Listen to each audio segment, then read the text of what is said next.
secant, cosine, tangent, sine, 3.14159. Yeah, that was the cheer we heard coming from the trigonometry club back in the day.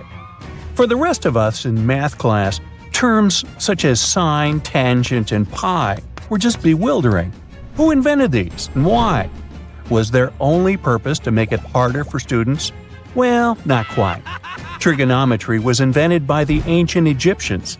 They needed this knowledge to construct pyramids, and they did a pretty good job too. The Great Pyramid in Giza still stands today, some 4,500 years after it was built. No recalls either. So let's get out of that classroom and on a journey through time to reveal the secrets behind the ancient Egyptians' precision. Here you are, standing on the Great Pyramid's construction site some 9 miles from Cairo. Well, the city still isn't there, as you're surrounded only by the desert and teams of construction workers.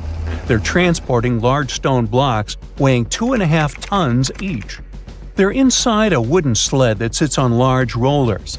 A crew of 8 men rolls these blocks along the ground. You immediately think of the rollers on a supermarket cash register. The principle is exactly the same, but the scale is greater, much greater. Scientists estimate that the Egyptians used 2.3 million such blocks in the Great Pyramid alone.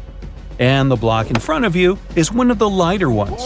The heaviest of them weighed up to 15 tons. But where did all these blocks come from? Most of them originated from quarries around Giza. It's not that impressive, you think? But wait until you hear how ancient engineers transported the granite used in construction over 500 miles to the pyramid. There were no railways or highways back then, but the mighty Nile was always there. Researchers even believe that the Egyptians dug a canal to connect the Nile directly to the pyramid's construction site. All they had to do then was to wait for the flood season to begin, and voila! The rising water levels floated the heavy stone blocks for them. But how did they lift the enormous stones on dry land to stack them up to the top? Did they use oversized cranes? Well, ancient Egyptians worked around this problem, literally speaking. One of the workers is now pointing to the giant ramp going around the pyramid they're building. This is how a mountain road zigzags its way to the top. If the ramp went directly to the top of the pyramid, then workers couldn't pull the stone blocks along it. It would be too steep.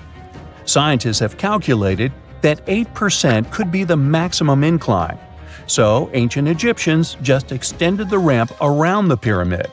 Again, these are all theories, as the ramp could have been inside the pyramid, as some researchers suggest. The exact building method is still a mystery, guarded by the Sphinx. That's its real name, right? Wrong. As the Great Sphinx is just the statue's alias.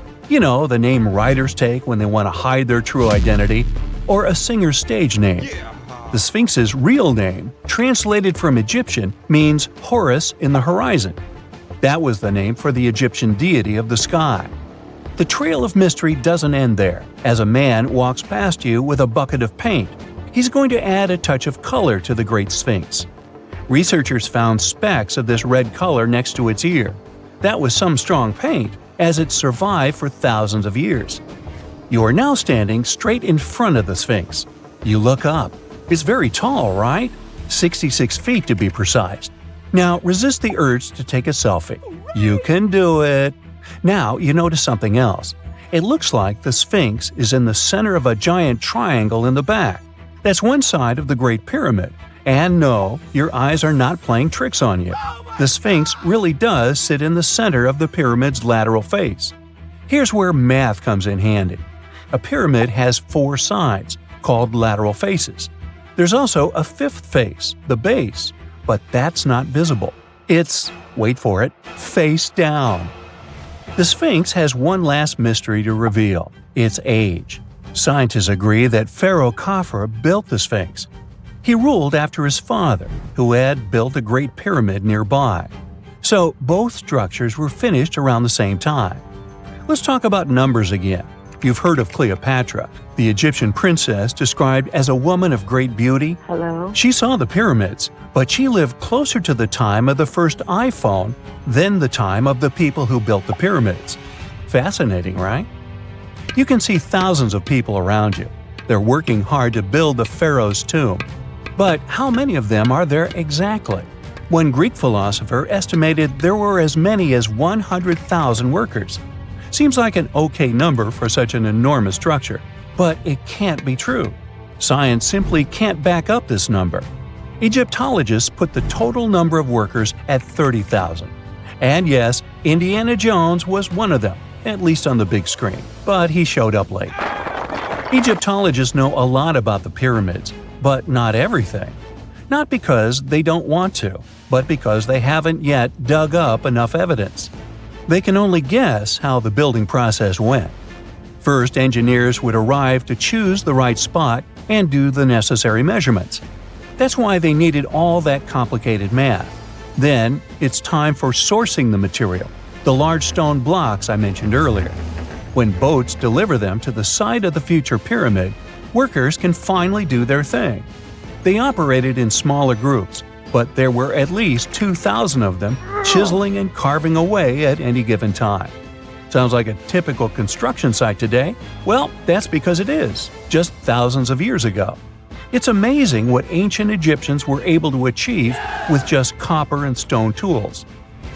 The pyramid is now complete in front of you. But is it the same pyramid we see today? Why is this structure shining bright in the desert sun? Isn't it supposed to be a dusty yellow color? Well, no. Human activity and the elements have completely stripped the outer layer of stones over time. Expert craftspeople polished these blocks using nothing but stone and sand. The end result was a smooth and shiny rock. On the day it was completed, the Great Pyramid of Giza was a perfect triangle of light. Its polished sides acted like giant mirrors, reflecting the powerful Egyptian sun. This is the point where you should put your glasses on, and that shiny thing you see at the pyramid's very top is actually gold. The capstone at the top of the pyramid is called a pyramidion. It was covered in sheets of gold. As you can guess, these were the first stones to disappear. Let's make another stop before we get you back to your classroom. We travel to the British Isles, and no, Stonehenge isn't our destination. It is Newgrange in County Meath. Scientists estimate that the ancient peoples of Ireland built this stone monument around the year 3200 BCE. This makes it older than both Stonehenge and the Great Pyramid in Giza. The function of the circular mound in Newgrange is the same as the one of the Great Pyramid and equally mysterious. The estimated amount of loose stone present in the valley is over 220,000 tons. And it's not just randomly thrown on a pile. The order in which the stones are set makes the structure water-resistant. That would explain how Newgrange had survived for so long. Kinda makes you want to splash out the cash for that waterproof phone case, huh? Well, you're back in your school desk, but today's math lecture is the last thing on your mind. You're thinking about how great the Egyptian pyramids are, and if we have something similar today. It turns out modern engineers are just as impressed with the Great Pyramid as you are. There's a glass pyramid sitting in the main courtyard of the famous Louvre Museum in Paris. The panorama of San Francisco wouldn't be complete without the 48-story Trans-America Pyramid. But Las Vegas went the furthest. There we find the Luxor Hotel. It's so big that it's the third largest pyramid on the planet. And guess what's in front of it? Yup, a replica of the Sphinx. It's 110 feet tall, 2 stories higher than the one in Giza. Yeah, everything's bigger in Vegas. In 1850, French scientist Auguste Mariette went to Egypt looking for manuscripts, but accidentally found a head of a sphinx sticking out of the dunes. He cleared the sand and figured out the Sphinx was guiding the entrance to some underground construction. Several months later, he finally entered the Serapeum of Saqqara. Inside, he found an enormous granite sarcophagi with remnants of 64 bulls. Scientists are still amazed by the tech that the ancient Egyptians used to transport those enormous boxes. The Serapeum was built around the year 3000 before the Common Era. It was an underground tomb built to honor the sacred Apis bulls of ancient Egypt. It had a long hallway, almost 500 feet long, with giant stone rooms on both sides. Some of the sarcophagi weighed as much as 50 average cars, and all of them were made with super precision with exact 90-degree angles. These sarcophagi were beautifully decorated with hieroglyphs and carvings that told stories about the lives and importance of the Apis bulls. Now, there are 24 sarcophagi left. In ancient Egypt, Apis bulls were very special animals connected to the deity Ptah. They thought the bulls carried Ptah's spirit and wisdom, helped the pharaoh, and protected the Egyptians. Priests looked for special markings on young bulls to find Apis bulls. It could be a white triangle on its forehead, which symbolized divine light, a shape on its back like a vulture's wing, and a scarab shape under its tongue, which stood for rebirth. If a bull had these signs, they believed it was chosen by Ptah and treated it like royalty. The chosen bulls lived in a special temple in Memphis, the city where they worshipped Ptah. They received the best care and offerings from visitors who wanted their blessings. When an Apis bull passed away, it was treated with great honor and mummified. When Mariette entered the Serapeum, he noticed traces of rollers on the gallery's floor and found 2 wooden horizontal winches. Each had 8 levers. Later, other explorers saw double rails. The burial chambers were lower than the hallway floor. To get the boxes into place, workers filled the chambers with sand so the sarcophagi could be rolled in straight. Then they slowly removed the sand to gently lower the boxes into perfectly cut spaces in the bedrock. A carved stone sign found in the Serapeum said it took 28 days to move just one sarcophagus and its lid into its spot during the time of Ptolemy II. The extreme precision of the sarcophagi with 90-degree angles also has an explanation. Ancient Egyptians wrote texts, or rather, papyrus, on geometry a long time ago. It shows that they knew the approximate number pi and could calculate the volume of a pyramid with its top cut off. If they could figure out complicated math like that back then, it makes sense that they could also carve perfectly flat surfaces 500 years later. All this sounds pretty legit, but some people think certain things don't add up here. The size of boxes is way larger than the size of bulls, yet they buried pharaohs in tiny coffins that barely fit their bodies. The sarcophagi are made out of granite with crazy precision, and they could have just used limestone, which would have made things way easier. The transportation of the boxes seems pretty simple, but only in theory. If one person could pull about 440 pounds, then at least 250 people would be needed to pull just one box. The tunnels in the Serapeum are really narrow, only about 2 feet wider than the boxes themselves. There's no way hundreds of people could have squeezed into those tight spaces to pull the boxes. And even if they did, how would they turn the box in the cramped corridor, lower it into its niche, and place it perfectly in the middle? Somehow they did this 24 times, and every box is centered perfectly. Plus, the chambers were dusty, and there were no signs of soot from lamps. This means they must have worked in almost complete darkness. The real use of the boxes could also be different. A long time ago, even before the Egyptian pharaohs ruled, the local people already knew how to use fermentation. It happens when tiny organisms called yeast eat certain ingredients like starch and turn them into gas and ethanol. So someone in ancient Egypt probably put food like barley, bread, and even meat inside a giant stone box, then closed it tight with a heavy lid. These stone boxes, carved from granite, were so precisely made that they were almost completely sealed, so nothing could escape from it.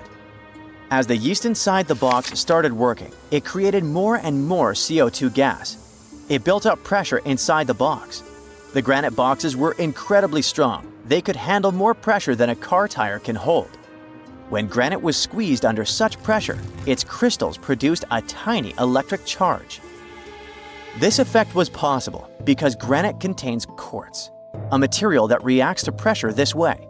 The process also needed meat or animal parts, possibly to help the yeast grow better.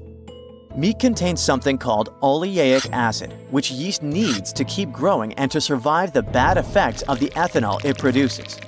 As the pressure inside the box kept growing, the combination of gases and electricity made these boxes not just ancient fridges, but powerful energy systems. Over time, the pressure inside got so strong that it could push the lid open and the gas would escape with a pop. But when people rediscovered the Serapeum in 1850, they found old drawings that showed piles of stones stacked on top of some of the box lids. So, someone long ago probably tried to make the lids even heavier by adding extra weight to make it harder for the gas pressure to push them open. This extra weight also meant the quartz crystals in the granite could keep creating more electricity under all that pressure. If someone opened one of these stone boxes thousands of years later, they would only find bones from bowls that were placed in the box.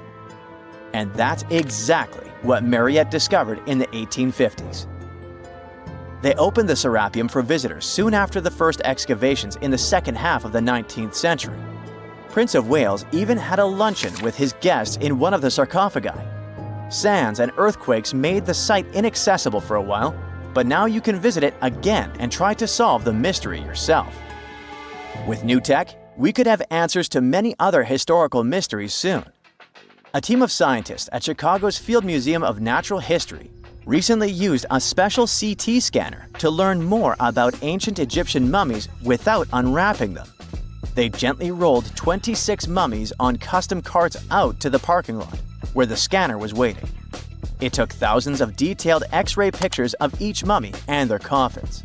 When all the pictures were put together, they created 3D images that showed what was inside, the skeletons, and some artifacts. The scientists hope these images will help them understand ancient Egyptian burial practices from over 3,000 years ago. Even though the scanning process only took 4 days, it might take 3 years to study all the data.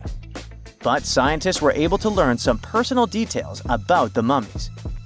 One of the most popular mummified individuals at the museum, Lady Chineta, was a woman who lived in ancient Egypt about 3,000 years ago. It looks like she passed away in her late 30s or early 40s. To make sure her body looked complete for the afterlife, embalmers put stuffing in her neck to keep it from collapsing. They also placed artificial eyes in her sockets, so she would have eyes in the next world.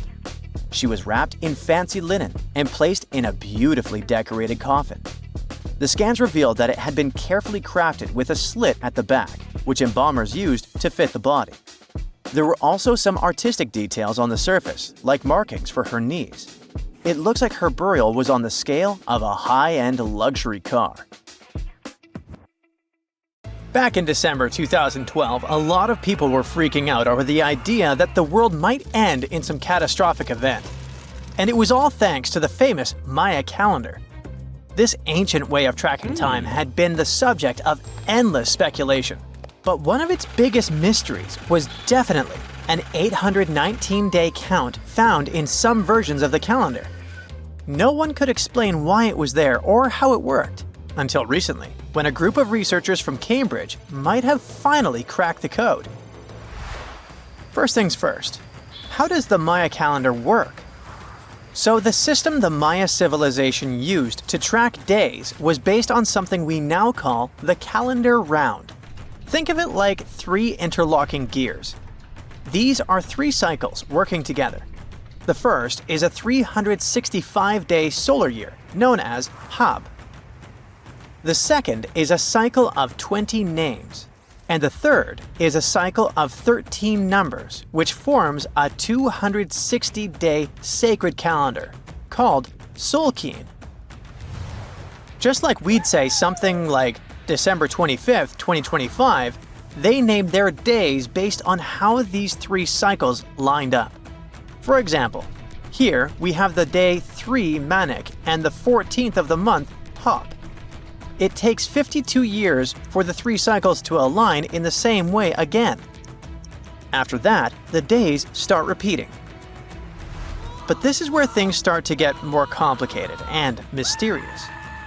On some Mayan monuments, we have also found enigmatic inscriptions pointing to the existence of another cycle, the 819-day count.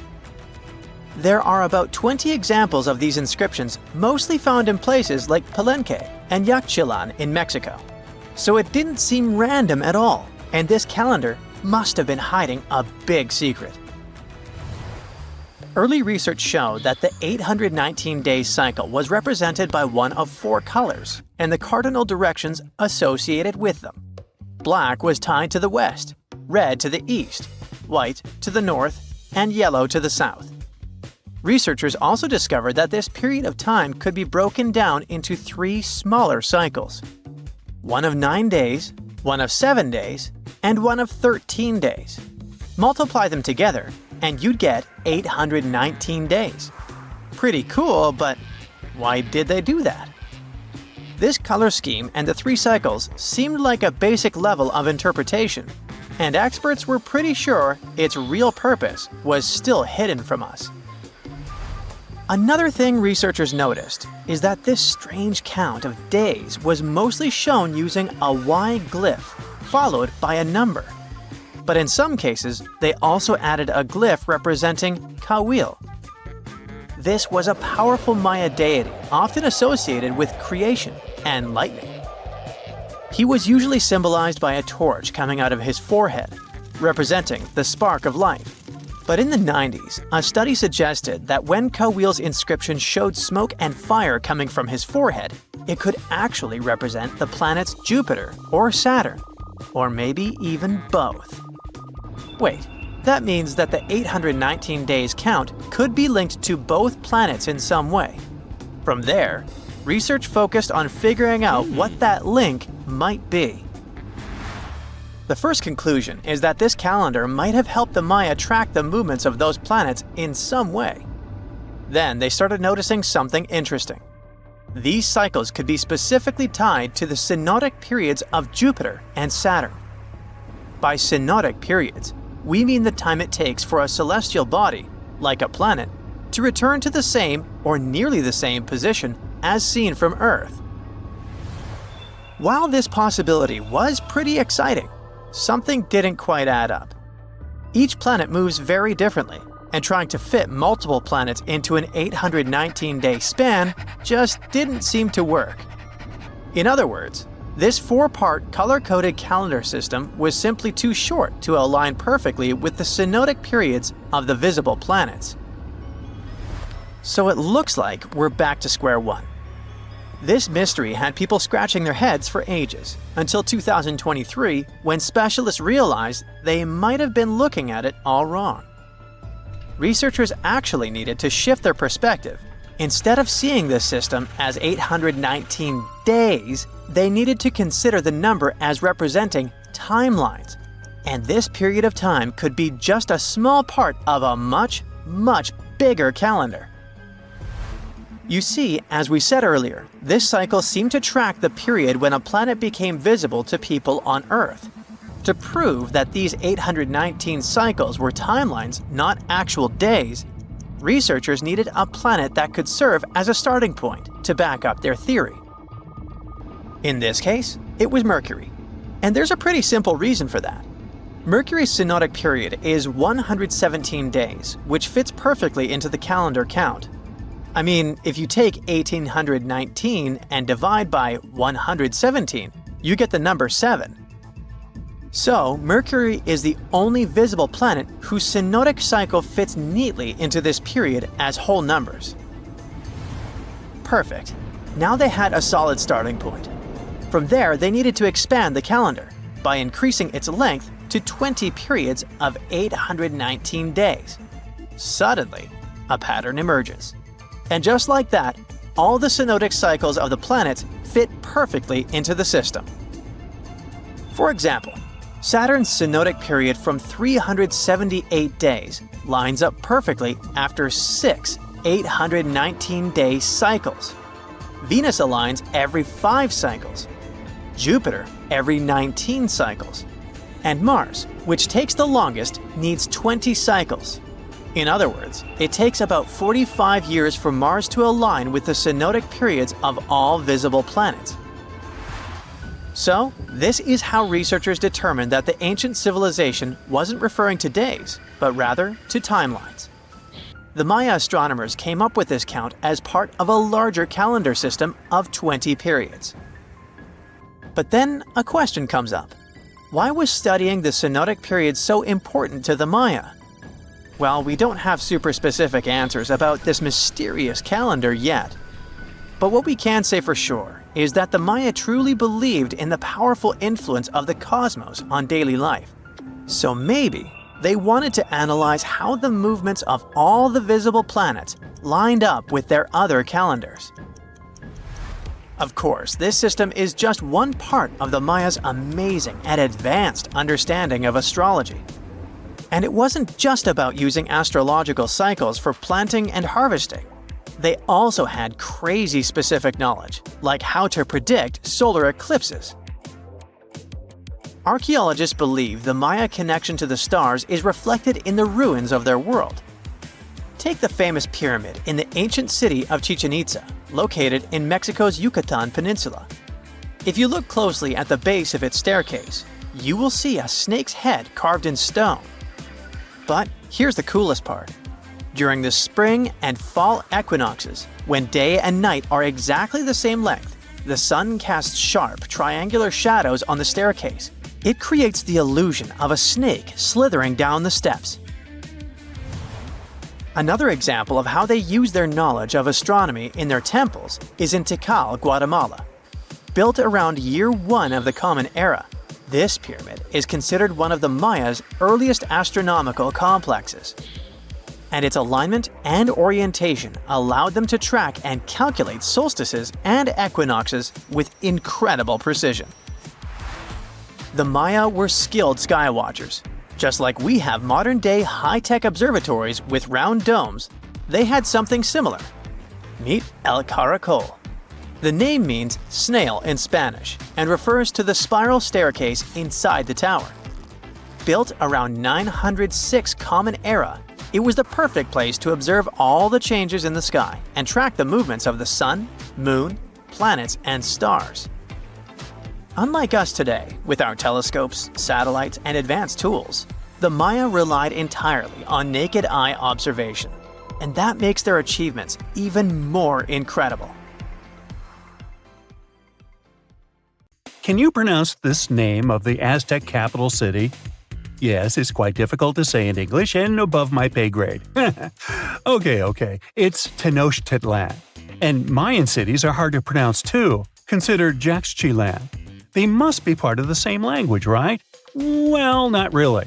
The Aztecs and the Mayas were among the most famous Mesoamerican peoples. That's present-day Central America. But they didn't speak the same language, and they weren't even the same civilization. The two nations lived in different eras. The Aztecs dominated the region from the 14th to the 16th century. Back in Europe, this was near the end of the Middle Ages. The Mayas came before the Aztecs. Historians believe they started building city-states in the 3rd century. Their peak lasted until the 10th century. Now, this doesn't mean that the Mayas and the Aztecs didn't have contact with each other. But at the time this happened, the Mayas were on a decline, so the Aztecs traded more with their descendants than with real Mayan people. The two civilizations didn't even live in the same place. The Aztecs built their cities in the north of what is today Mexico. The Mayas lived to the south of them in the Yucatan Peninsula. Yes, that's also in Mexico nowadays. But the Mayas inhabited parts of modern-day Guatemala and Belize as well, and they spoke a number of languages. There's a whole Mayan language family they spoke, not just one language. Some of those languages have survived through today.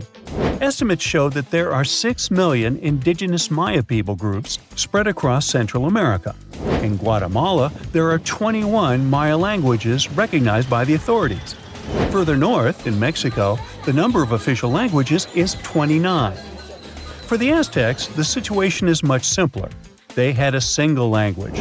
It still has around 1.5 million native speakers, mostly in central Mexico. That's more than any other family of indigenous languages in the region. But is there a chance a speaker of Aztec languages can understand a speaker of the Maya language? Not by a long shot. The two languages are completely unrelated. In fact, they didn't even share the same writing systems. The Mayans were more advanced because they used hieroglyphs. Yep, like the ancient Egyptians. Instead of letters that make up words, ancient civilizations used tiny pictures to symbolize an object or a concept. When the Mayas wanted to write the word jaguar, for example, they would draw a small image of the animal. In total, their writing system had more than 800 characters like this one, way too complicated compared to the modern way we write down words. But the Aztecs were one step behind the Mayas. They used pictograms and ideograms. Simply put, these are elaborate drawings that mark an object, animal, or concept. Compared to Mayan hieroglyphs, they aren't simple symbols anyone can draw, but true masterpieces of visual art. Only highly skilled painters could draw them. I don't say write because, technically, the Aztecs didn't have a writing system. So you could say that the Mayas were more advanced when it came to language. After all, they had the only known fully developed language in the Americas before the arrival of Europeans. But in terms of culture and economy, the two societies weren't that much different. Neither of them used work animals for agriculture and transport. The main crop for both peoples? You guessed it, corn. What they called maize. Christopher Columbus was the first to transport corn back to the old continent in 1493. The Mayans also cultivated sunflower, vanilla, and cotton. The Aztecs produced chili, beans, and squashes. When it comes to meat, the Aztecs were happy to catch fish and shrimp. The Mayans penned turkey, just like we do with chicken today. The Aztec society consisted of nobles and commoners, all led by an emperor. The Mayas mostly lived in independent city kingdoms, ruled by a king and his royal household. There were no wheeled vehicles in these civilizations. Aztec merchants traveled across Mesoamerica carrying goods on their backs. Not the most comfortable mode of transportation, definitely. We shouldn't think of Aztec roads as the ones we have today. They were narrower because they saw only foot traffic. Mayas used a similar road system that also included canoes. They wouldn't travel far from the coast, though. They carved out these vessels from large tree trunks. An average Mayan canoe was 50 feet long. That's the length of a modern-day yacht. The goods these Mayas traded ranged from salt to pearls. They considered meat a luxury good, together with gold, copper, and turquoise. And can you guess the currency of Mayan merchants? Let me give you a hint. It wasn't metal and paper like it is today, but cocoa beans. They had a fixed market price, which made them the ideal payment option. The situation in modern societies is not much different. Around 2/3 of all countries have pegged their currency to the US dollar. For Mesoamericans, cocoa beans were their green banknotes. The Aztecs used the same exact currency, but with a twist. They had something called axe money. One axe was worth 8,000 cacao seeds. I bet their exchange offices were fun places to work. When it comes to minerals, jade was highly esteemed in both cultures. The Mayas and the Aztecs made tools and ornaments from it. These peoples believed jade brought beauty and long life to the person who wore it. Their jade mines were located in present-day Guatemala. And remember that city from the beginning that we could hardly pronounce? The founding of the Aztec capital gives an insight into the belief system of the whole nation. According to legend, the Aztec deity told them to build a city in the place where an eagle sits on a cactus with a snake in its talons. They saw this happen on an island in a lake. This is where they built the city. If you want to find it on the map of Central America today, look for Mexico City. That's the site of an ancient Aztec capital. It even got its name from the ancient nation, because Mexica was an alternate name for the Aztecs. They constructed the city on small artificial islands. It was slightly bigger than the surface area of London Heathrow Airport. The Mayas didn't have a capital city as we know it today. Their civilization spanned across 40 cities. These settlements had a population of 5 to 50,000 inhabitants. Today, these sites could be classified in terms of size as small American towns. But the total number of Mayan cities is not final. Archaeologists keep discovering new ones deep in the jungle of the Yucatan Peninsula. Quite recently, researchers unearthed a new site in the southeast of Mexico. They found a number of stone columns and named the city after the Mayan word for it. Back in the day, the city was part of the central Maya lowlands.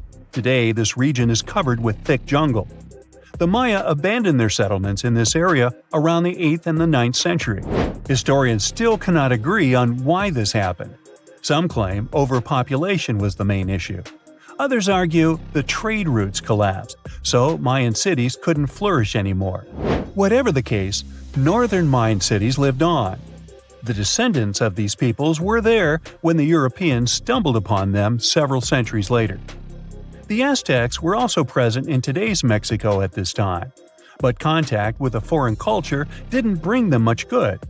There was an outbreak of smallpox that sealed the Aztecs' fate. This doesn't mean that this American nation left the world stage forever, though. Every time we say words like avocado, chili, guacamole, chocolate, and coyote, we are actually reviving the Aztec language. These words are present in pretty much every language on the planet. Mayan words also entered modern English. Linguists argue that the word shark actually comes from a Mayan language. This is the word these ancient Mesoamerican people used for fish. Both ancient civilizations left behind pyramids, and they look very similar in style. The only hint that can help you differentiate between them is that there are way more Mayan ruins that still exist today. Finally, regarding maize, or corn as we call it, there's a story among the Maya descendants that their process of harvesting corn back then was called amazing. Get it? Maize? Corn? Okay, I made that up. You're not surprised, are you? You are lost deep within the jungle in the Yucatan Peninsula in Mexico. There are strange noises all around you, and to make it worse, the sun is setting. Soon, you'll be alone in the middle of an unknown rainforest. Guess it was a pretty bad idea to come looking for El Dorado on your own, wasn't it? You keep walking as fast as you can, when suddenly, wait! What's this you're seeing? It looks like large stairways made out of stone. This definitely doesn't look natural, so you take a picture. Maybe you didn't strike gold, but you might have just found something relevant. Congratulations! You found Akamtun, a long-lost Mayan city, hidden 37 miles into the jungle. The name literally translates to stone column. Stone was probably in at the time, so these guys used a lot of it to build their pyramids, houses, and even ball courts. If you ever thought that Europeans invented ball games, think twice. Mayans loved to play ball games for recreational purposes. Akamtun is part of a series of other long-lost Mayan cities that are being discovered with the help of new technology nowadays. We'll talk more about the other ones in a jiffy. Perhaps the biggest surprise of this one is that it was surrounded by wetlands, which is why the city was built on high ground. The city was monumental, covering an area of over 120 acres. That would be as big as 90 football fields right next to each other. Scientists have found proof that Akamtun had pyramids of up to 49 feet high, and that it was likely an important social hub between 250 and 1000 CE. This is definitely a game changer. But lost Mayan cities began to be unearthed in the 19th century. Modern technologies, such as LiDAR imaging, help archaeologists see through dense canopies of the forests. This means that people don't really have to risk getting lost in the tropical jungle like you did at the beginning of this video. LiDAR works sort of like an X-ray. It sends out laser beams that can detect any signs of ruins or ancient constructions. According to space archaeologist Serapeum, satellite imagery has been a key player in discovering ancient cities in South America, Egypt, and other places. Sarah herself spends most of her days scouring images for any signs of where there could have been cities long ago. She says that more often than not, what happens is that ruins are covered by vegetation, soil, or sand, which makes them super tricky to find. But thanks to these awesome tools, scientists also made the huge discovery of ancient Mayan causeways, which spread throughout old Mayan territories. I mean, take a look at these roadways. You'd expect to see ruins like this in places such as Portugal, England, or the United States. I'm talking about 130 feet wide roads painted white to help travelers journey through the nighttime. Scientists recently unearthed a 110-mile network of roads such as these, and they think this dates back to before the first registered Mayan highways we've known so far. These roadways, which sometimes ran over the swampy ground and were even elevated at times, are being called the world's first superhighways. Even if there is no registry of animal-powered vehicles, it's believed that the Maya used them to travel around a network of possible 964 settlements. They were built like a huge spiderweb, and from what archaeologists have gathered, this huge system of roads worked to connect a big system of economic and social interactions between Mayan cities. This completely debunks the traditional idea that the Mayan pre-classic period, which dates back to 2000 BCE, was made of small, tribal settlements. Imagine the manpower and engineering ability you need to muster to build something close to these white highways. Scientists believe that these causeways were built pretty much the same way as the Mayans built their pyramids, with a mixture of mud and quarry stone. Oh, and using several layers of limestone to make them white. That's pretty cool, right? But let's take a few steps back for a moment to get some context. The Mayans were one of the biggest pre-Columbian civilizations living in the Americas. Until now, experts believe that at its apex, the Mayan civilization consisted of over 40 cities with a population of millions of people. That's a lot of folks. Their civilization spanned Mexico's Yucatan Peninsula, Guatemala, and Belize. And they survived mainly on agriculture. The thing is, the Yucatan Peninsula was an extremely difficult place to grow crops. So the Mayans had to develop a complex irrigation system in most of their cities. They built a series of ceremonial buildings, pyramids, and plazas. The Mayans might have been keen pyramid builders, but they also developed an advanced astronomical system. With whatever ancient technology they had, they were able to predict the exact location of planets such as Venus and Mars, as well as the exact dates of eclipses. If you've ever seen examples of ancient Mayan cities, this is Tikal. Located at the heart of the Guatemalan jungle, Tikal is believed to have been the capital of the ancient Mayan conquest state. At its height, it was comparable in importance to cities such as London or New York in today's world. It's composed of a series of complex monuments. The North Acropolis is one of Tikal's most ancient complexes of monuments. Built solely by human hands around 350 BCE, it served as the resting place of kings and chiefs. Its monuments are up to 200 feet high. Back in the day, the step pyramid temples were painted a beautiful red. Mayans loved that color. Today, of course, you'll only see the limestone. Then there's Chichen Itza. It's got one of the best preserved pyramids on Earth to date.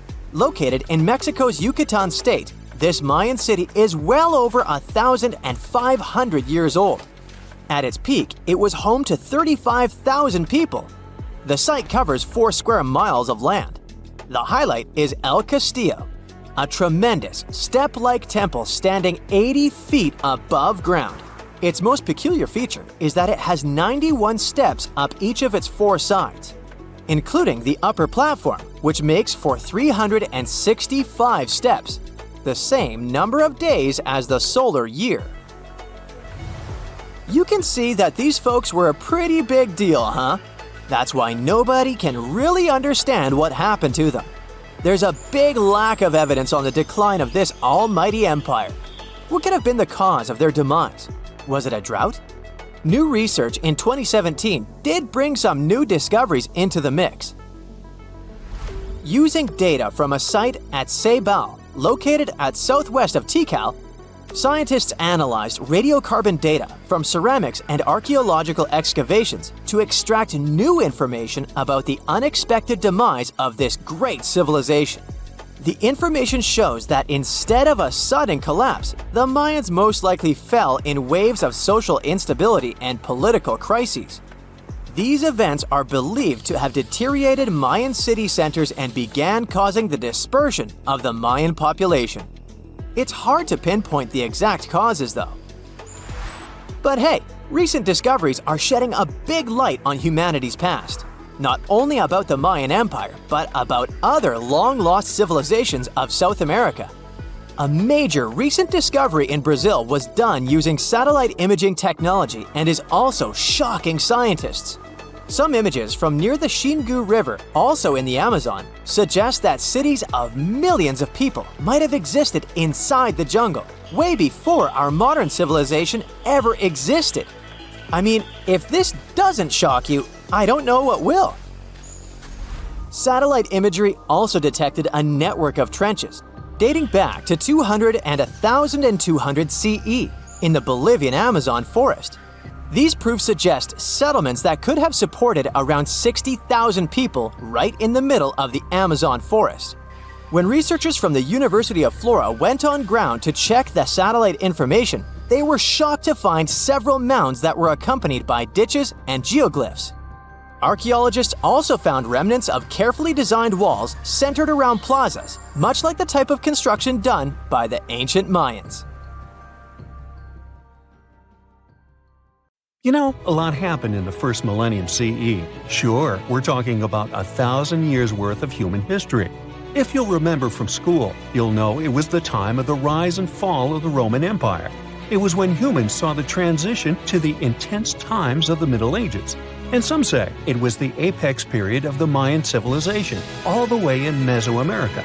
But thanks to top-notch technological advancements, we can look at history a lot differently today. You see, archaeologists have found actual proof that the Mayan civilization may have started way before we think it did, and that since the beginning, their civilization was far from simple. To find out more about this, you'll have to tread deep into the Guatemalan rainforests. Are you down for the ride? Rainforests are dense and difficult to access. If you were an archaeologist, I'm betting you'd find them quite threatening as well. That's actually one of the reasons why we've been kept in the dark for so long when it comes to the truth about the Mayans. But take a look at this. You'd expect to see ruins like this in places like Portugal, England, or the United States. I'm talking about 130-foot wide roads, painted white to help travelers journey through the nighttime. For scale, these roads were about half the size of an American football field. Huge, huh? Scientists recently unearthed a 110-mile network of roads such as these, and they think this dates back to before the first registered Mayan ruins we've known so far. These roadways, which sometimes ran over swampy ground and were even elevated at times, are being called the world's first superhighways. Even if there is no registry of animal-powered vehicles, it's believed that the Maya used them to travel around a network of possibly 964 settlements. They were built like a huge spider web, and from what archaeologists have gathered, they work as an implied system of economic and social interactions. This completely debunks the traditional idea that the Mayan pre-classic period, which dates back to 1000 to 350 BCE, was made of small tribal settlements. Imagine the manpower and engineering ability you need to muster to build something close to these white highways. Scientists believe that these causeways were built pretty much the same way as the Mayans built their pyramids. Oh, and if you're wondering about these gigantic pieces of architecture, don't worry, we'll talk about them in a bit. Now, so far, scientists believe that the roads were built with a mixture of mud and quarry stone. Oh, and using several layers of limestone, of course. Researchers were only able to find all of this out because of a new technology called LiDAR imaging. Do you know how we've used sonar technology to map out the ocean bed? Well, this is very similar to that. But instead of using sounds, we use laser systems. This mapping system allows researchers to see through and beyond the thick canopies of forests. It's like we have X-ray vision. This is definitely a game changer. But lost Mayan cities began to be unearthed in the mid-20th century, and since then, ruins from cities such as Tikal, Palenque, and Uxmal have been rediscovered. But let's take a few steps back for a moment to get some context. The Mayans were one of the biggest pre-Columbian civilizations living in the Americas. Until now, experts believe that, at its apex, the Mayan civilization consisted of over 40 cities with a population of millions of people. That's a lot of folks. Their civilization spanned Mexico's Yucatan Peninsula, Guatemala, and Belize, and they survived mainly on agriculture. The thing is, the Yucatan Peninsula was an extremely difficult place to grow crops. So the Maya had to develop a complex irrigation system in most of their cities. They built a series of ceremonial buildings, pyramids, plazas, and even courts for playing ball. The Mayans might have been keen pyramid builders, but they also developed an advanced astronomical system. With whatever ancient technology they had, they were able to predict the exact location of planets, such as Venus and Mars, as well as the exact dates of eclipses. Now, let's take a look at some of their sites. This is Tikal. Located at the heart of the Guatemalan jungle, Tikal is believed to have been the capital of the ancient Mayan Empire. At its height, it was comparable in importance to such cities as London or New York in today's world. It is composed of a series of complex monuments. In total, the site has 12,000 buildings. The North Acropolis is Tikal's most ancient complex of monuments. Built solely by human hands around 350 BCE, it served as the resting place of kings and chiefs. Its monuments are up to 200 feet high. Back in the day, the step pyramid temples were painted a beautiful red. Mayans loved that color. Today, of course, you'll only see the limestone. We've said that the Mayans spread out from different countries, so it shouldn't come as a surprise that Chichen Itza is a 10-hour drive from Tikal today. There's no feud between the two, they were just different city centers, like New York and LA. It's got one of the best preserved pyramids on Earth to date. Located in Mexico's Yucatan state, this Mayan city is well over 1,500 years old. At its peak, it was home to 35,000 people. The site covers 4 square miles of land. The highlight is El Castilla, a tremendous step-like temple standing 80 feet above ground. Its most peculiar feature is that it has 91 steps up each of its 4 sides, including the upper platform, which makes for 365 steps, the same number of days as the solar year.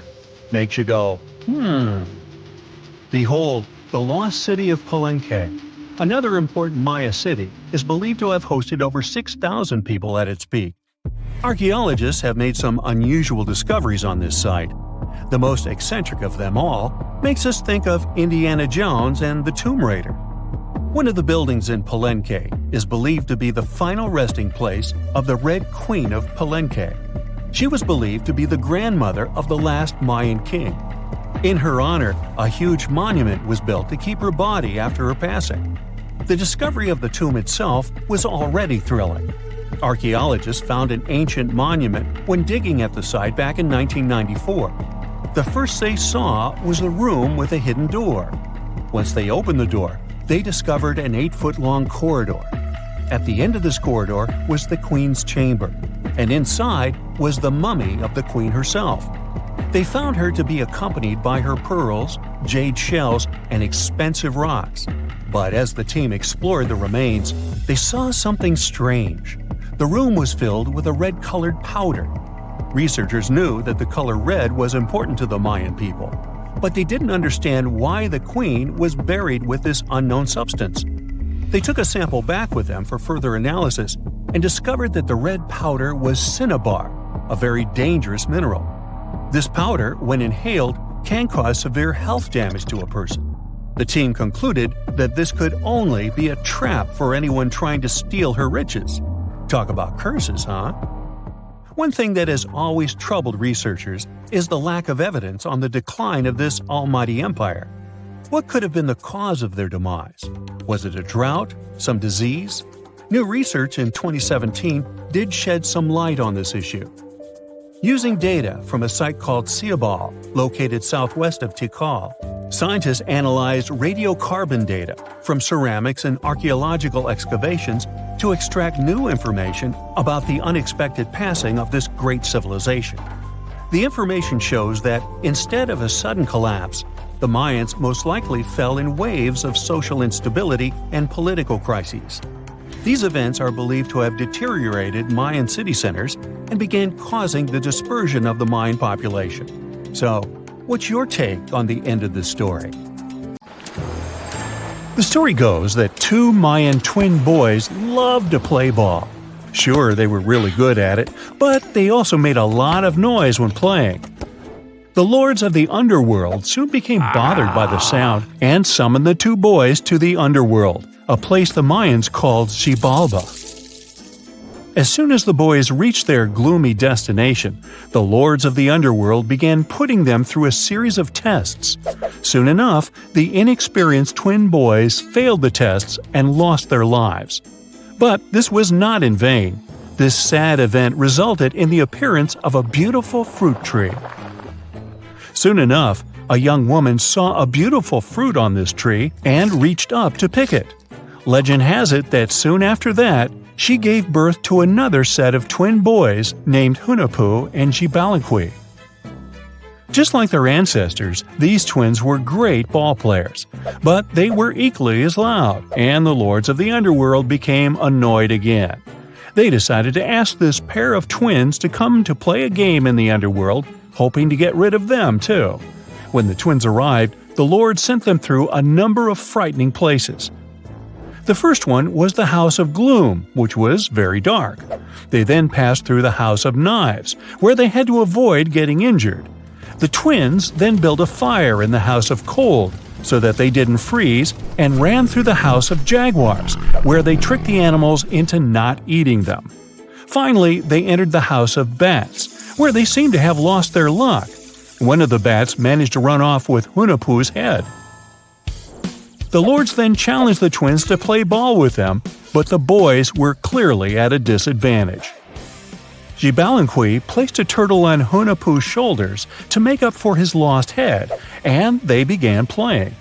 As the lords became distracted by an animal near the court, Xibalabaqui stole his brother's head and placed it back in its place. Much to the annoyance of the lords, the twins were now able to tie the game. Hunahpu and Xibalabaqui continued to perform a series of tricks for the lords of the underworld. One of them involved Xibalabaqui injuring Hunahpu and then bringing him back to life. The lords were so impressed by the twins' performance that they asked them to do the same trick on them. Of course, the twins agreed, but after performing their trick on some of the lords, they refused to revive them. Seeing what had happened, the lords of the underworld admitted defeat and begged for their lives, promising not to intervene in the lives of people ever again. Hunahpu and Xibalabaqui were happy to have avenged their ancestors and gained the respect of the lords. Legend has it that the lords of heaven were so impressed by the twins that they took them to live in the sky by turning them into the moon and the sun. The Maya civilization was one of the most dominant indigenous societies in history, and their folklore and traditions are still discovered and studied today. They used to live in a territory called Mesoamerica. It was made up of modern-day Mexico and parts of Central America like Guatemala, Belize, Honduras, Yucatan Peninsula, and El Salvador. They lived from 1800 to 900 BCE and up to 900 to 1500 CE. Apart from their impressive legends, the Maya were very skilled inventors. They're known for their calendars, writing systems, farming methods, and sports. Their writing, for example, was found preserved on buildings and stone monuments, as well as in rare books and pottery. It's a system made out of more than 800 hieroglyphics in various combinations. Each of those signs was said to represent a syllable. Their writing system was deciphered by accident by Tatiana Proskorakov, an American woman who initially studied to be an architect. Since she didn't find a job in her field, she eventually became a Mayanist in her own right, despite not being academically trained. She was the first to notice that the Mayan upended frog glyph meant birth, and that their toothache glyph meant the date when the king ascended to the throne. It made it easier for scientists to pinpoint birthdays, as well as the names of the rulers of a specific Mayan dynasty. They also invented the concept of zero, which is seen as one of the greatest innovations in mathematics, physics, and human history altogether. Sure, even back then, people understood the idea of having nothing, but the concept of zero as a number is a relatively new invention. A fun fact about Mayans is that they really liked hats. The bigger your hat was, the more important you looked. Not only was it a sort of fashion statement, but it also made them look taller, which was a big deal for their aesthetic. The Mayans also came up with one of the most intricate and complex calendars in human history.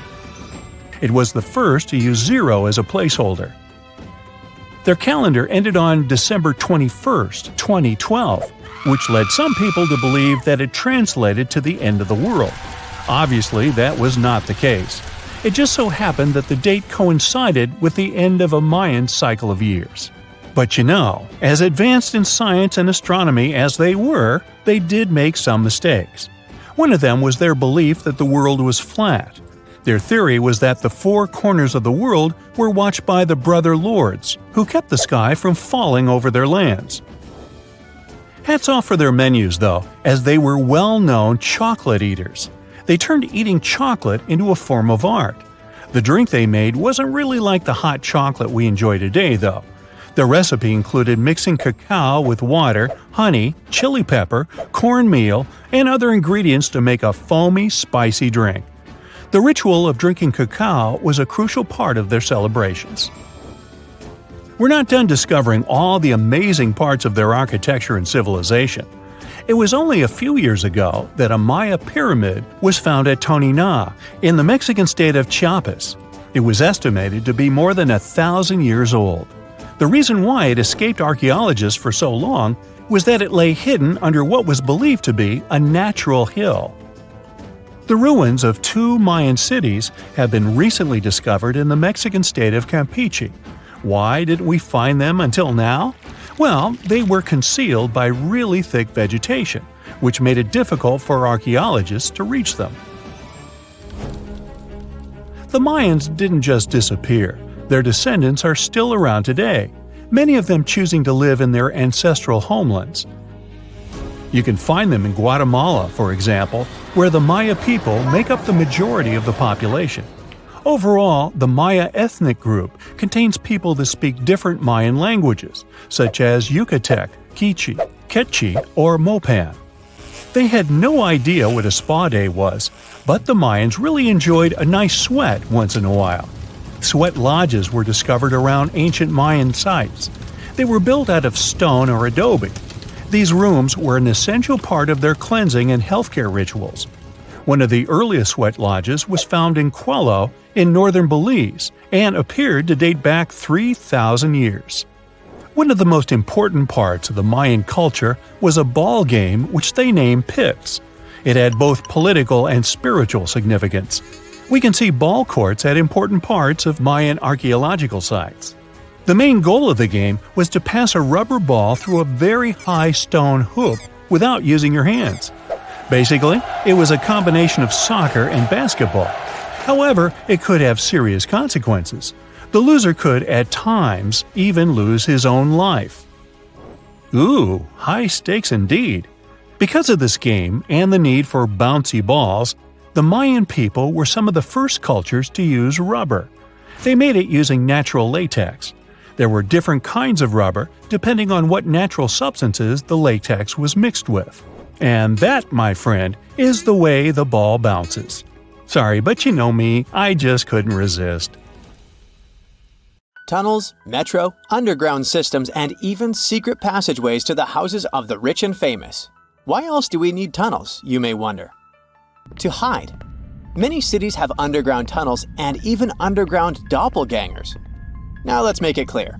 Those passages are normally not connected, contrary to the popular rumor claiming that it was possible to get from Scotland to Turkey using underground passageways built around 5,000 years ago. I mean, it sounds insane even today. Imagine building it back in the day. These tunnels have an official name, the Erdstall Tunnels, and they were most likely built in the Middle Ages. However, we still don't have the exact information about the date. The highest concentration of those tunnels are in Bavaria, Germany, but there are many of them in Great Britain and France too. Erdstall tunnels, a unique type of earthen passage found globally, are characterized by their narrow, oval-shaped corridors and tight choke points, known as schlups, or slip-outs. Despite speculation, their purpose remains a mystery. However, some of those tunnels have fireplaces and even vents, which might mean those were used primarily for shelter. Dating back to the Middle Ages, possibly as early as the 12th century, Erdstall tunnels lack archaeological signs and historical records, so it's not a surprise that there are many rumors about their use. Some scientists are sure those were storage spaces, though their narrowness makes this impractical. Another idea is that they provided hiding spots for farmers during tribal raids. However, their single entry point raises doubts about their effectiveness in evading threats. Now, if you're feeling like Indiana Jones and want to venture into those tunnels, you're in luck. A few structures, like the Erdstall Radkoblücken in Austria, welcome visitors to explore these enigmatic structures. Most of them are closed to the public eye, though. The origins of Erdstall tunnels remain largely unknown, just like their real functions. And if you think, hey, it's the 21st century here, we can study pretty much everything, well, you're wrong. What makes these tunnels hard to study are the tight confines. Traditional surveying methods often prove inadequate in such spaces. To solve this problem, scientists use a handheld device that integrates an RGB camera, a gyroscope, and high-resolution depth sensors, allowing them to capture intricate details of the tunnels. They also use modern techniques like 3D surveying in hopes of uncovering the true origins and purposes of those tunnels. One hypothesis even suggests they may have been poorly conceived dwellings, abandoned when their inadequacies became apparent. Still, not everyone quite agrees with this idea. Other theories suggest they served spiritual purposes, while the most intriguing idea speculates that those tunnels may be remnants of extraterrestrial civilizations. Experts believe they may have been used for practical matters, such as granaries or hiding spots from looters. As we don't have exact info on who built it and when, it may be pretty much anyone, even a sloth. Nope, I'm not a lunatic. Sloths can build giant tunnels. Check this out. In 2009, a farmer in southern Brazil was driving his tractor through a cornfield when it suddenly sank into the ground. He quickly discovered he had broken through the top of an underground tunnel. When researchers came to investigate, they found a tunnel around 6.5 feet high and the same 6.5 feet wide, extending about 50 feet long, right beneath the farmer's house.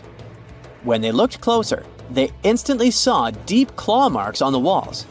That was the proof the tunnel wasn't human-made. So that thing the farmer uncovered was a megafauna paleoburrow, a prehistoric tunnel dug by ancient creatures like giant ground sloths or giant armadillos from over 10,000 years ago. I know, it's hard to imagine those beasts, but let me help you. Take a hamster. Now, increase it to the size of an elephant. Don't forget, this 13-foot-tall hamster could also walk on two legs. During their time, around 15 million to 10,000 years ago, many species of sloths and giant armadillos roamed the Americas, some even digging similar tunnels. Today, many of these tunnels are filled with sediment, though some remain clear, similar to the one the farmer discovered. This 2009 find sparked significant interest, leading to the discovery of over 1,500 paleoburrows across southern Brazil, making it the era with the highest concentration of such sites worldwide. But no one knows exactly why there are so many of them in southern Brazil. While some paleoburrows exist throughout South America, none have been found in North America, which is weird since those huge sloths roamed the entire continent. The exact purpose of these large tunnels remains a mystery, but scientists believe they may have served as nursing spaces, temperature regulation, or hibernation areas. Tunnels likely developed over centuries as successive generations of sloths and armadillos expanded them. Now, let's take a look at fugus. No, not the Japanese fatal delicacy, and no, not a town in New Guinea. To see them, we gotta travel to the UK. So fugus are underground structures too, but they don't look exactly like tunnels. They are dry stone structures. They look as if a cave had been decorated with stones from the inside.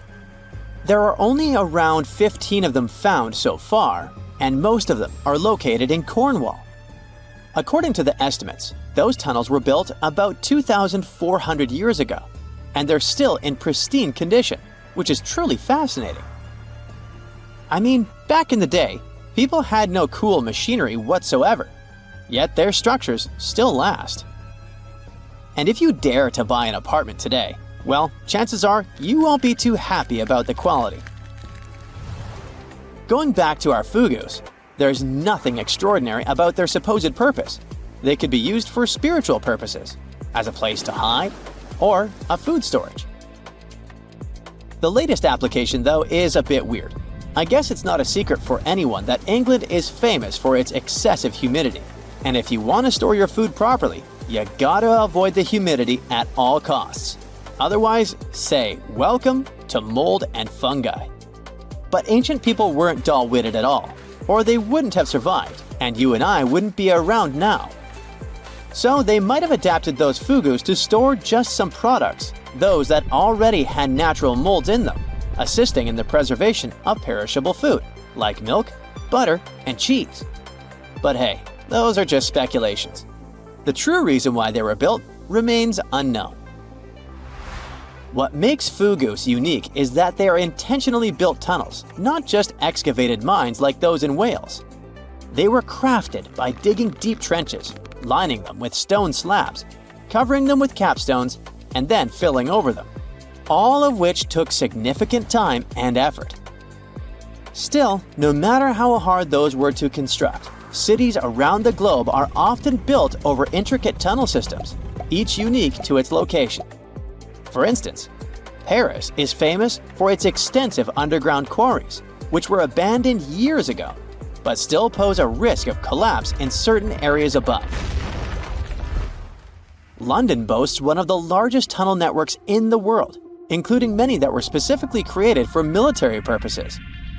In New York City, there are rumors of secret tunnels, while Los Angeles has old tunnels from the Prohibition era used for speakeasies. Many other cities also have their share of enigmatic tunnels, and surprisingly, Florida is no exception. It happened in the year 2011 in Ybor City. Near a former post office, flooding uncovered something weird, a section of an unknown structure. Back then, people didn't pay much attention to that, so it took another 7 years to discover something truly fascinating. This historic neighborhood was founded in the 1880s, but it remained unknown until 2018 that it also has a hidden tunnel network. We only learned of it because of renovation work. The exact purpose, of course, is unknown, but most scientists are pretty sure that they serve to connect to early gaming spots and the port of Tampa. Figuring out how extensive the tunnel network is tricky. In 2018, a historic home in Seminole Heights revealed locked doors leading to tunnels from the 1920s. One local even said he traveled through a tunnel for 20 minutes. Rumors suggest some tunnels connect to the Hillsborough River and Ybor City. Research is ongoing, but no new info has emerged yet. Phew! This summer has been turning up the heat like never before. We feel like roasted marshmallows on a sizzling grill.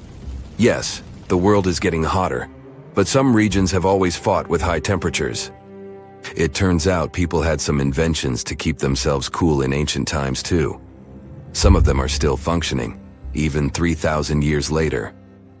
Let's take a look at how people saved themselves from heat throughout history. So, put an ice cube into your cold drink and get ready to hear how people survived the heat. Speaking of ice cubes, do you know that the Persians made an ice storage system? In the deserts of ancient Persia, people had an out-of-the-box idea about how to prevent their food from turning into a melted mess. These ingenious Persians stumbled upon a physics trick that allowed them to create ice in the middle of the desert. They called these cool structures yakhchals, which basically means ice pits. These ice pits were not your ordinary coolers. They were like secret underground fridges. They looked like dome-shaped mud brick structures on the outside, but inside, it was a whole different world. These ice pits had an evaporation cooler system that worked like magic. At night, when the desert cooled down, Persians made use of the radiative cooling effect. They set up cleverly designed trenches to hold thin layers of water. The water froze, defying the desert heat. Then there were underground square storage areas. The Persians collected the melting ice water from these cool trenches, and during the night, they froze it again, making the most of the desert's natural chill.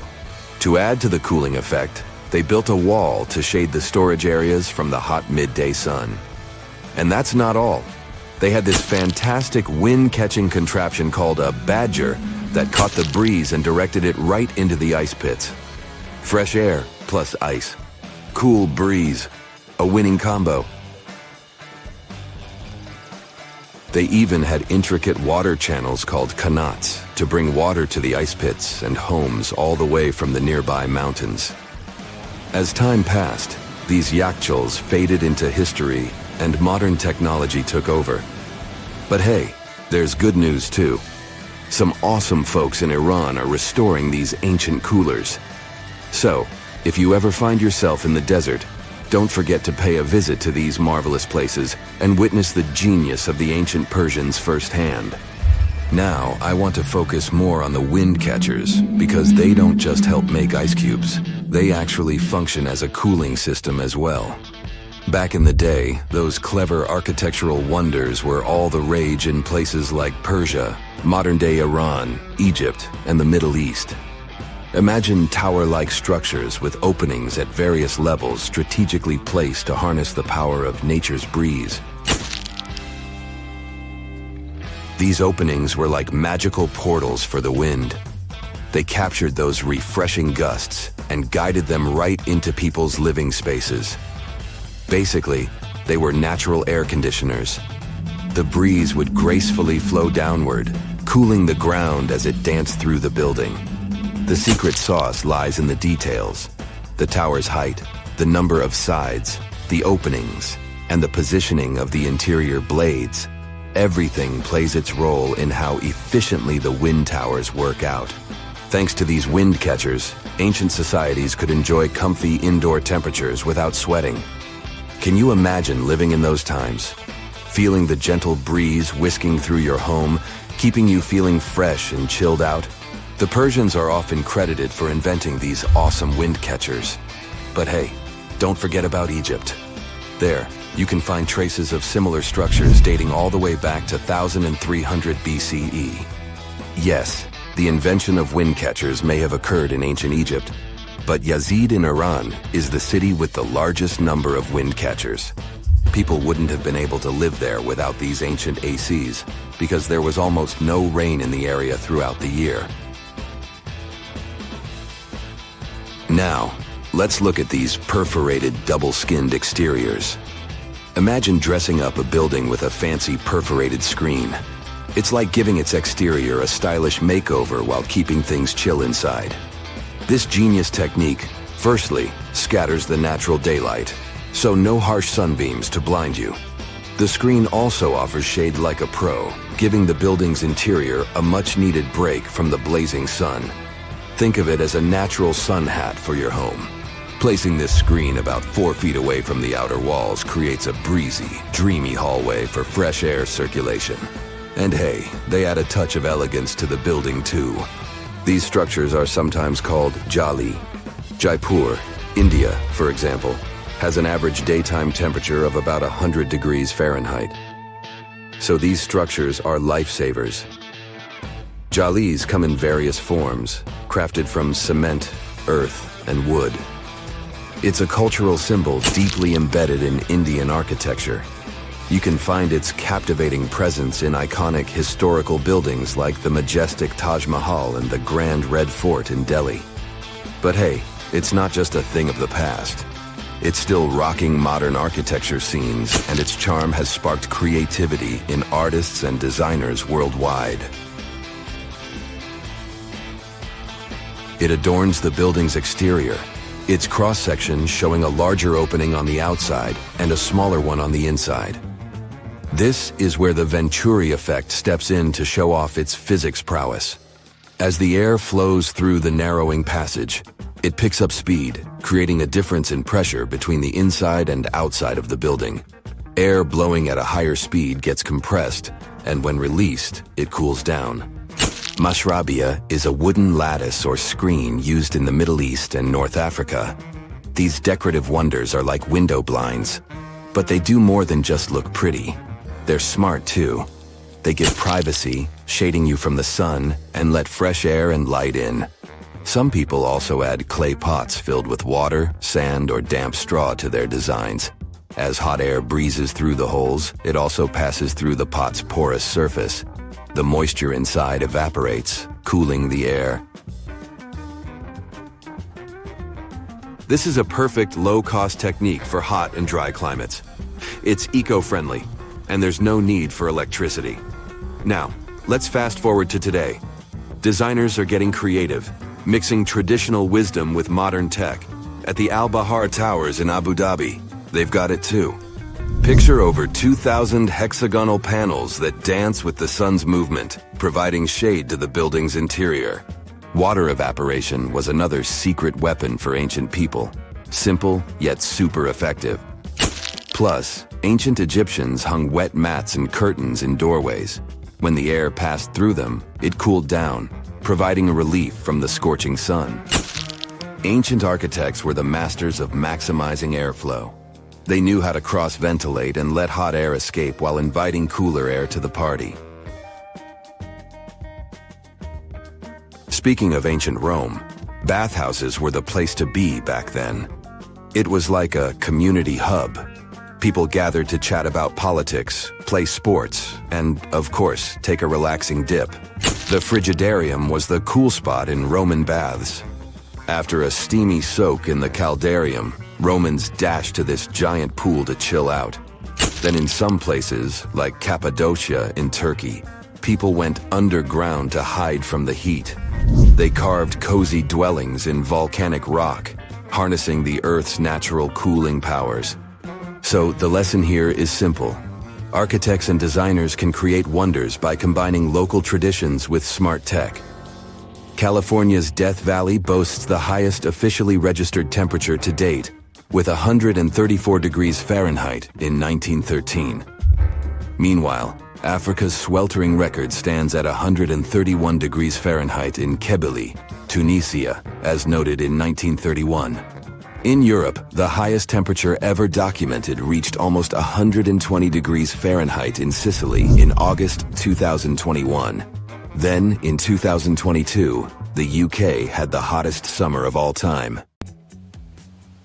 Hey, if you think Stonehenge is one of the oldest stone monuments ever, well, let me introduce you to Göbekli Tepe. Buckle up, we gotta travel to Turkey to meet this really old guy. Yeah, he's too old to travel. Jokes aside, Göbekli Tepe, an archaeological site located in southeastern Turkey that dates back to the Neolithic period, around 10,000 BCE. It's considered to be one of the oldest and most significant archaeological discoveries in recent times. The site consists of a series of circular and rectangular structures made of stone pillars. Yeah, it does look like its younger brother Stonehenge. Some of those pillars are decorated with intricate carvings of animals and other symbols. Now, you may be wondering, hey, why on earth did they make such a fascinating building? What was its purpose? Sorry, I got no answer for that. The purpose of the site is still unknown, but it is believed to have been a ceremonial center for the ancient people who lived in the area. The discovery of Göbekli Tepe has challenged long-held beliefs about the development of human civilization, as it suggests that complex societies may have emerged much earlier than previously thought.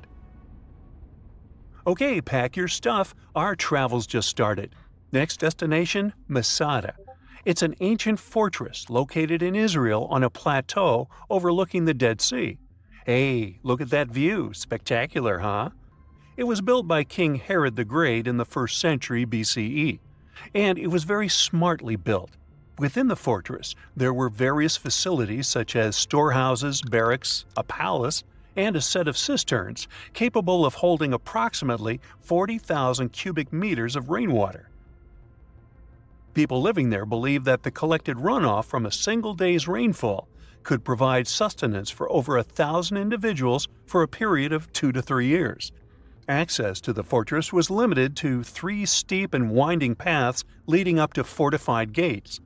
Still, at one point, the fortress was occupied by people who had fled Jerusalem after the city was captured by the Romans. They held out against the invaders for several months, but eventually they were defeated. But these guys didn't surrender. The story of Masada has become a symbol of resistance and bravery. Today, Masada is a popular tourist attraction and a UNESCO World Heritage Site. The next flight is going to be short. We're popping over to Egypt to see the Karnak Temple Complex. It's a vast ancient Egyptian temple complex located in the city of Luxor, Egypt. It was built over a period of 2,000 years and covers an area of more than 200 acres. The complex is dedicated to the worship of the deity Amun-Roka. Wait a minute, that should be Amun-Ra, and it was one of the most important religious centers in ancient Egypt. The Karnak Temple consists of several temples, chapels, and other buildings, including the Great Temple of Amun, the Temple of Khonsu, and the Temple of Ptah. Ptah! The Great Temple of Amun is the largest and most impressive temple in the complex, with massive columns, statues, and other decorations. One of the most famous features of the Karnak Temple complex is the Avenue of Sphinxes, which is a long avenue lined with Sphinx statues that leads from the entrance of the complex to the Great Temple of Amun. Another notable feature is the Hypostyle Hall, which is a massive hall with 134 columns that are over 70 feet high. The Karnak Temple Complex is a popular tourist attraction and a UNESCO World Heritage Site.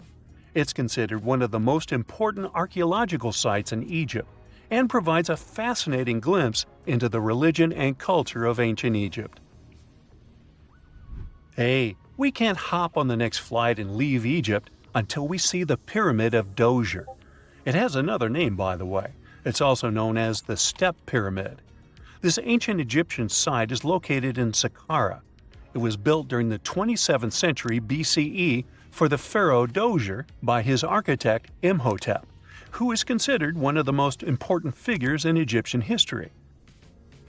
People believe this pyramid is the first monumental structure built entirely of stone and is an important example of early Egyptian architecture. The pyramid originally stood at 203 feet tall and was surrounded by a complex of buildings and courtyards. It was constructed in 6 layers, each smaller than the one below it, giving it the distinctive step-like appearance. The pyramid was used as a burial place for Pharaoh Djoser and was surrounded by a vast necropolis that contained the tombs of many other important officials. The Grateful Dead? The Pyramid of Djoser has several renovations and additions over the centuries, including the addition of a limestone casing that covered the original step structure. However, much of the pyramid was destroyed over time, and today only the central core remains. Despite this, it remains an important archaeological site and a popular tourist attraction in Egypt. Alrighty, we're ready to move on.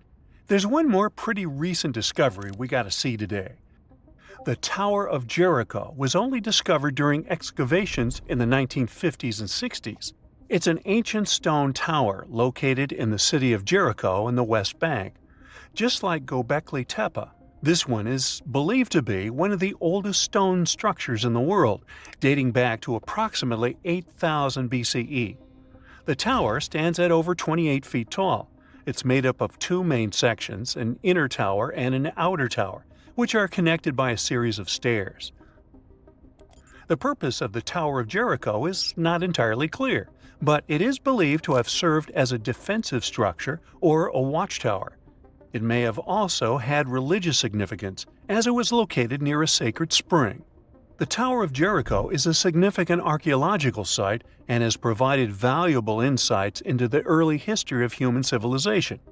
It's open to visitors and is a popular destination for tourists interested in ancient history.